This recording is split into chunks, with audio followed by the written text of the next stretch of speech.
Exactly احادیث سے ثابت ہے نبی صلی اللہ علیہ وسلم جتنی رکعات تہجد میں پڑھتے تھے یہ سب احادیث میں ہے، صحیح بخاری کی بھی حدیث ہے۔ ویسے تو آپ لوگ تہجد کی نماز میں جتنی چاہیں رکعات پڑھ سکتے ہیں، 2 4 8 6، لیکن احادیث میں ہے، صحیح بخاری کی حدیث ہے 2013۔ کسی نے حضرت عائشہ رضی اللہ تعالی عنہ سے پوچھا کہ رسول اللہ صلی اللہ علیہ وسلم رمضان المبارک کے مہینے میں تہجد یا وتر کی کتنی رکعات پڑھتے تھے؟ تو حدیث کا مفہوم کچھ اس طرح سے ہے کہ حضرت عائشہ رضی اللہ تعالی عنہ فرمانے لگیں کہ چاہے رمضان المبارک کا مہینہ ہو یا کوئی اور، رسول اللہ صلی اللہ علیہ وسلم پہلے 4 رکعات پڑھتے تھے،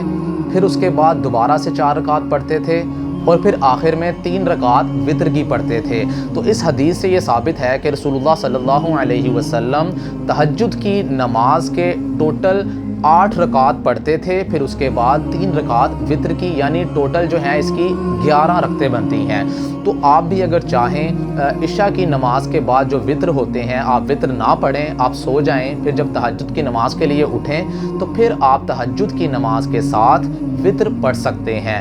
اس میں یہ ہے کہ 2 رکعات آپ تہجد کے پڑھ لیں، 4 پڑھ لیں، 6 پڑھ لیں، 8 پڑھ لیں، اس میں کوئی پابندی نہیں ہے، لیکن اگر آپ 8 رکعات تہجد کی پڑھیں گے تو آپ سنت کو فالو کریں گے، اور ساتھ ہی آپ لوگ 3 رکعات وتر کی پڑھ لیں۔ تو اس طرح سے آپ لوگوں کا یہ عمل جو ہے یہ سنت کے مطابق ہو جائے گا۔ اس میں یہ ہوتا ہے کہ جو بھی شخص تہجد کی نماز پڑھتا ہے اس کا مطلب یہ ہے کہ اللہ تعالیٰ نے اس بندے کو چن لیا ہے، اس کو پسند فرمایا ہے۔ تو جب بھی آپ لوگوں نے تہجد کی نماز پڑھنی ہے اس کے بعد جو آپ دعا کریں گے تو آپ لوگوں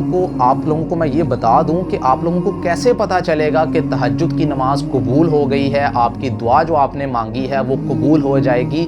اس کے پیچھے یہ بات ہوتی ہے کہ اگر ایک دن آپ لوگوں نے تہجد کی نماز پڑھ لی اور اس میں اللہ تعالیٰ سے دعا مانگی تو آپ لوگوں کا اگر تو اگلے دن بھی تہجد کی نماز پڑھنے کا دل کرے گا، آپ لوگ اٹھ کے باقاعدگی سے ڈیلی بیسس پہ تہجد کی نماز پڑھیں گے، اللہ تعالیٰ سے دعا کریں گے۔ اس کا مطلب یہ ہے کہ اب آپ لوگوں کی نماز تہجد جو ہے وہ اللہ تعالیٰ پسند فرمانے لگے ہیں اور آپ کی نماز قبول ہونے لگی ہے۔ اسی لیے اللہ تعالیٰ پسند فرما رہے ہیں کہ آپ ہر روز تہجد کی نماز پڑھتے رہو، کیونکہ کسی کے یہ بس کی بات نہیں ہے، میرے بس کی بات نہیں ہے، آپ لوگوں کے بس کی بات نہیں ہے۔ آپ لوگ اللہ تعالیٰ کی مرضی کے بغیر کچھ بھی نہیں کر سکتے۔ تو نماز بھی ایسے ہی ہے کہ اللہ تعالیٰ اگر چاہیں گے، آپ کو پسند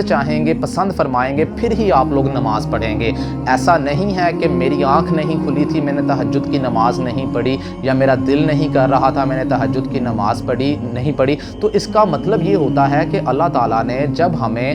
پسند کیا ہوتا ہے، جب اللہ تعالیٰ چاہتا ہے کہ ہاں یہ بندہ میرے سامنے آئے، میرے سامنے تہجد کی نماز پڑھے، مجھ سے گفتگو کرے، ہم کلام ہو، تو پھر آپ لوگ تہجد کی نماز پڑھنا شروع کر دیں گے، اور جو بھی دعا مانگیں گے، دیکھیں جب اللہ تعالیٰ نے آپ کو پسند کر لیا ہے تو ظاہری سی بات ہے وہ آپ کی دعا کو بھی قبول کرے گا۔ تو اسی لیے جب بھی آپ لوگوں نے نماز پڑھنی ہے تو دوبارہ اگر آپ لوگوں کو نماز پڑھنے کا دل کرے گا تو اس کا مطلب ہے آپ کی نماز جو ہے تہجد کی وہ قبول ہونا شروع ہو گئی ہے، اور جو دعائیں مانگیں گے وہ بھی انشاءاللہ قبول ہونا شروع ہو جائیں گی۔ باقی ہم دعا کرتے ہیں اللہ تعالیٰ سب کو ہدایت عطا فرمائے، سیدھے رستے پر چلائے، اہدنا الصراط المستقیم، اللہ تعالیٰ کا جو سیدھا رستہ دیا گیا ہے اس پہ چلائے۔ تو سب کے لیے دعا ہے اللہ تعالیٰ سب کی پریشانیاں دور فرمائے۔ جزاک اللہ۔